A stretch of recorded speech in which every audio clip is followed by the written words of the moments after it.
e que Ele está nos abençoando nessa noite. Esteja com os ouvidos atentos para escutar a palavra de Deus,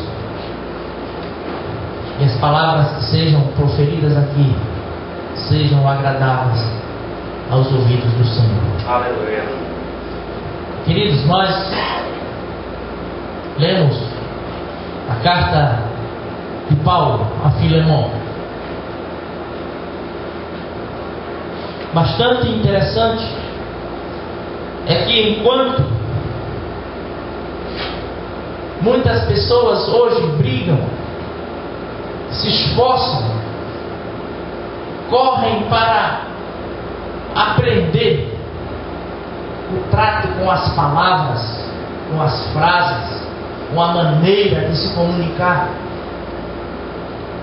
Não é muito difícil encontrar alguns cursos de oratória, pessoas preparadas para levar uma mensagem. Na área comercial nós encontramos também alguns call centers, treinamentos de como trabalhar a voz, de como trabalhar os relacionamentos. Imagine, queridos, o que seria da nossa diplomacia se não tivesse pessoas preparadas, pessoas compromissadas, pessoas com sabedoria para lidar, especialmente lidar com conflitos. O que seria da nossa nação? E esta carta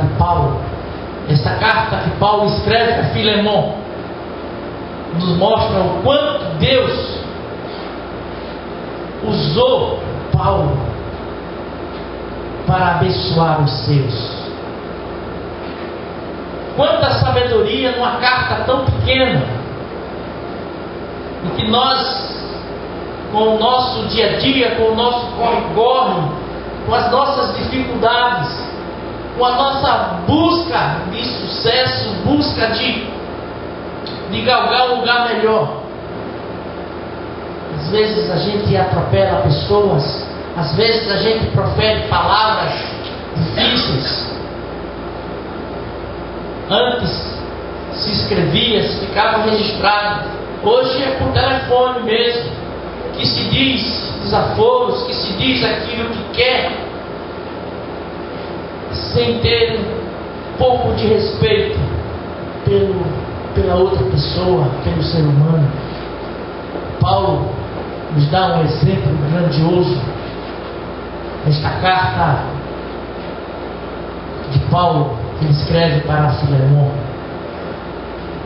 Mas, queridos, nós gostaria de colocar para vocês quem foi Filemon.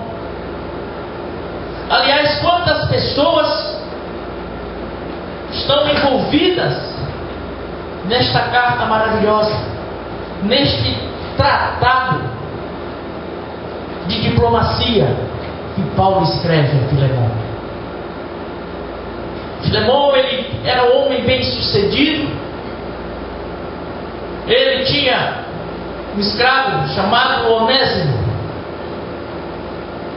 e Onésimo não aguentava mais o trato, não aguentava mais ser escravo e fugiu, e foi ter com Paulo, inclusive na prisão. E a palavra de Deus diz que Paulo passou agora, a partir de então, ser igual a Onésimo.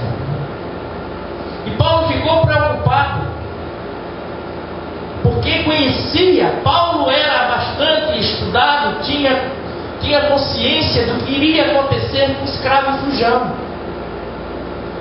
E ele prontamente escreve para Onésimo. Ele poderia dizer apenas, escreve para Filemon, ele poderia apenas dizer: tu estás errado, tu és fujão, te vira, é tu e a justiça agora.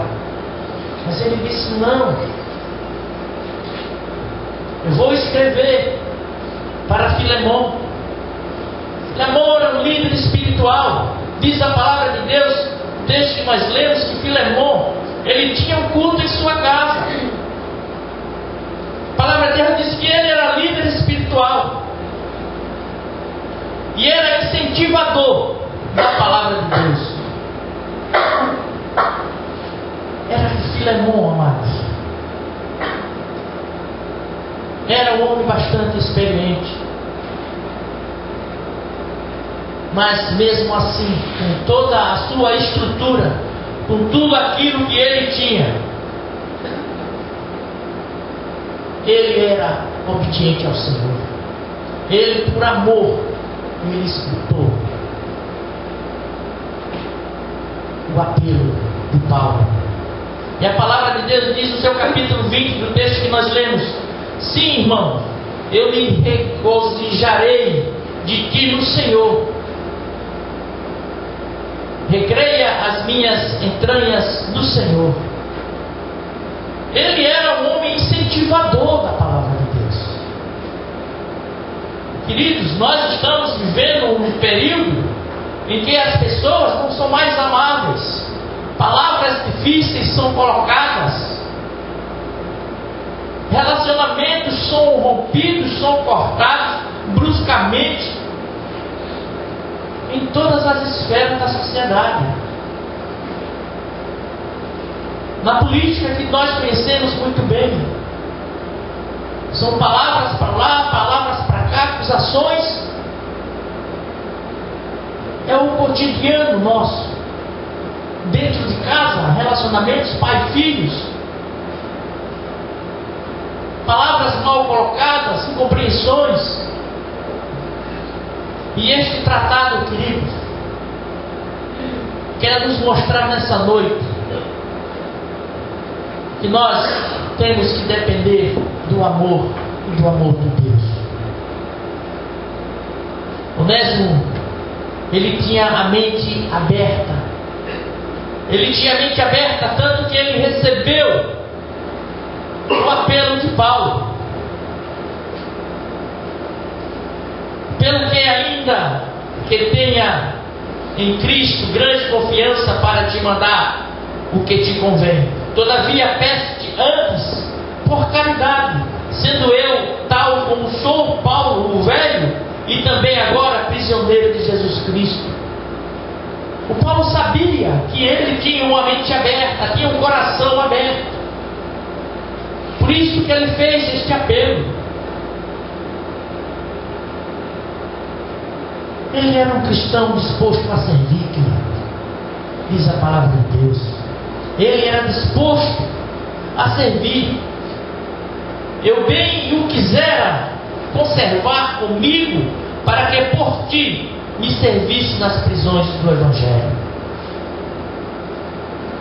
Esse era o perfil de Filemon. Se ele não tivesse, queridos, se Filemon não tivesse aceito a proposta de Paulo, olha, diz a história, você não vai encontrar isso na Bíblia, mas os historiadores colocam que esse Onésimo foi um bispo muito importante lá naquela região. Se ele não tem aberto o seu coração para atender o apelo de Paulo, muita coisa teria deixado de acontecer. O que seria de Onésimo? Amados, nós temos uma importância muito grande nas colocações das palavras, das escritas. Paulo coloca alguns conselhos para Onésimo, que era também uma das características, que era hospitaleiro. Tanto que Paulo coloca que em breve iria fazer uma visita lá na casa de Onésimo. Uma carta, amados, tão pequena, mas tão rica de oportunidades, rica de conselhos, para que nós, nos dias de hoje, possamos seguir. Ele tinha, Senhor, ele tinha colocado alguns conselhos para Filemão. Tinha a capacidade de responder sim ao amor de Deus. Tinha a capacidade de responder sim.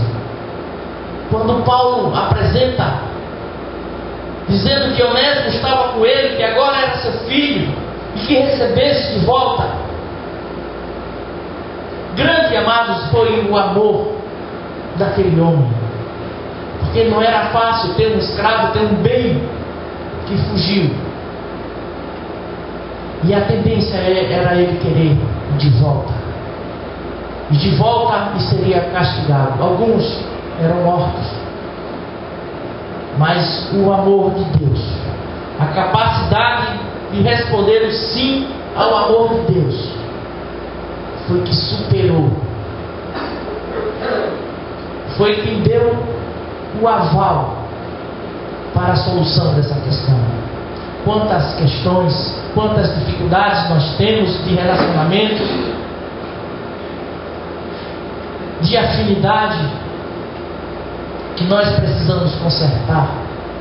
Nós precisamos, amado, desprover da vaidade, desprover do coração orgulhoso e no amor de Deus se reconciliar com o seu irmão, se reconciliar com seus parentes, se reconciliar no seu trabalho.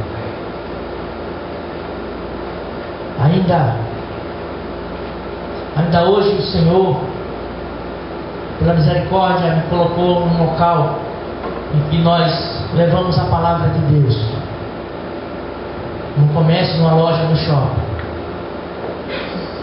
Olha, queridos, em meio a 17 funcionárias, mais ou menos, a metade tinham problemas de relacionamento. Tinha gente que passava e dizia: eu não suporto esta mulher, eu não posso olhar para a cara dela. Colegas de trabalho vivem mais tempo no trabalho do que em casa. É preciso arrancar, é preciso tirar, é preciso limpar do seu coração esse sentimento que só faz doer, que só faz criar amargura. É como se fosse um vaso, querido, que tem que estar aciado, limpo, para que o Espírito Santo de Deus tome o seu lugar, ocupe o seu espaço. Se não tiver este amor, nós seremos incapazes de solucionar os nossos problemas. Quantas dificuldades, quantos crentes, quantos servos de Deus com o coração triste, amargurado, depressivo. Depressão que não foi feita para mim, para você. A depressão faz levar, querido, você a andar de cabeça baixa. E Deus não quer isso para você. Deus quer você andando de cabeça erguida. E o primeiro passo que você tem que fazer, queridos, é pedir a Deus que encha seu coração de amor para com aquelas pessoas que te magoaram, para aquelas pessoas com qual você rompeu relacionamentos. E olha aqui, Paulo, ele escreve para Filemão, e tinha uma amizade profunda com Filemão. Mas mesmo assim, ele se coloca numa condição de humilde, ignora, esquece o local, a postura que ele está como Paulo, aquele que criou, que fundou várias igrejas. Ele simplesmente pede, delicadamente ele solicita, ainda diz: olha, eu pagarei. Eu não quero ficar te devendo, meu amigo. Enquanto, amados, que nós estamos vivendo neste corre-corre, nem sequer cumprimentamos os amigos. Precisamos rever, precisamos repensar, responder sim ao apelo do amor de Deus. Filemão respondeu e aceitou Onésimo de volta. Mas ele ainda tem mais, queridos. Tinha um coração perdoador. Filemão tinha um coração perdoador. E tu torna a recebê-lo como as minhas entranhas. Algumas versões dizem diferente, como ao meu coração. Torna a receber. Significa, querido, é conselho que Paulo está dando para ele, para que ele seja perdoador. Tu estás presente neste lugar. Esta casa é tua, Senhor. Tu faz como tu queres, Pai. Tu bem sabes, Senhor, que o homem preparou a mensagem não era desta forma, meu Deus. Mas tu conduz como tu queres. Pelo Espírito Santo de Deus, tem toda a liberdade neste lugar. E eu te peço no nome precioso de Jesus. Veja, Senhor, traga a memória a cada um, Senhor, a quem deve ser pedido perdão. Libera, Senhor, os corações do teu povo. Quebra, Senhor, as cadeias, quebra os obstáculos, meu Deus. A estratégia do inimigo não pode prevalecer perante o teu povo, meu Senhor. Diante de mim, não vou deixar armas para que o diabo venha destruir a mim mesmo. Eu te peço, Senhor, tem misericórdia do teu povo. Tira todo o orgulho, meu Deus. Quebra, Senhor. Dá um coração novo, um coração quebrantado, para que possamos, Senhor, te louvar e render graças, Deus. Assim, meu Senhor, como foi com Filemão, que com esta carta de Paulo, meu Pai, ele se quebrantou, meu Deus. Ele recebeu de volta de braços abertos. Louvado seja o teu nome, Pai. A tua igreja precisa de ti. A tua igreja precisa da tua unção. A tua igreja precisa de liberar perdão. A tua igreja precisa também de ser perdoada, Pai. Veja, meu Deus, cada um presente aqui neste momento. Tome conta no nome precioso de Jesus. Que nessa noite, Pai, cada um não saia do mesmo jeito que entrou aqui. Saia diferente, meu Pai. Com o coração puro, limpo. Com o coração alegre, regozijado, Senhor. E cheio do Teu Espírito Santo. No nome precioso de Jesus. Amém.